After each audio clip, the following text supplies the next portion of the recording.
outside in with a cool DIY terrarium. We're going to try and help one of our viewers today, and I know you have a game plan already for her.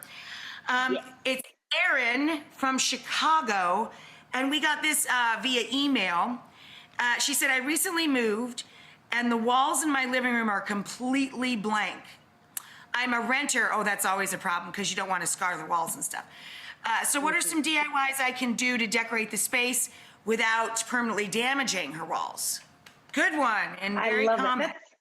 Yeah, it's such a common question. I think a lot of people are out there kind of exploring that. And I think, we could always say art, but why not take it a little step further and do something fun like bringing the outside in? We're all spending so much time inside. So let's bring some outside in with a cool DIY terrarium. And you can do all kinds of things. You can decorate them for the holidays. You can kind of tailor them to your decor or your colors. You can do fresh flowers or, even leaves from outside. There's just so many things you can do to personalize it to your space. That's not just the same old cookie cutter wall art. These are actually terrarium wall hangers. You can find them online or in a local craft store. And they have a flat back so you can hang them on the wall or just put one little easy nail there. But they've got a glass panel in front and you actually can fill them. So let's get to it. Now, I like to do sand. You can do layers of sand in different colors if you wanted to, but it's really easy. You just fill it with a cup. And it's fun too. You can get the kids involved in this. And it's just kind of a fun way to spend the afternoon with one another. I'm going to go ahead and dump the whole thing.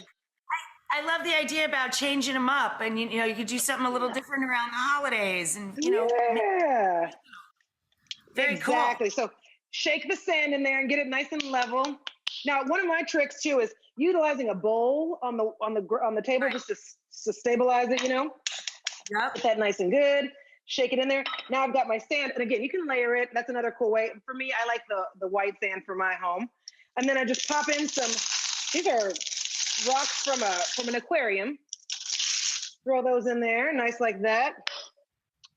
Again, shake it in place. And this is where the fun kind of comes in, because this is where you get to actually pick your poison, if you will. You get to pick your succulents. Now, I like some with some height, so this got some movement to it. You can do some with some height if you've got more of a cool space where you can fill in some of the backs. Or even some color. Look at these succulents with color. Now, Rachael, do you believe in using? I know, great. Do you believe in using fake flowers in your home or fake plant life? It's a mixture. I have dried real plants that I mix in with some really nice looking fake ones. Yeah. But I love living plants too. I'm also looking around the room. I have a petrified too. So I've got a little bit of everything. I think that if you're mixing them together, that's a great plan to take some real succulents, living plants, especially like air plants that you only water occasionally, give them a soak and then put them back. Very low maintenance ones. Why not? Exactly. I think the same thing too. Even these little ones you can kind of pop in there in the front like that, just to give it some color. And ta-da! Amazing. How cute is that, right? It is and you can adorable. Just keep adding. Yeah, you just keep adding till you decide that you like what you like in your home. There's no right or wrong. You can take it out.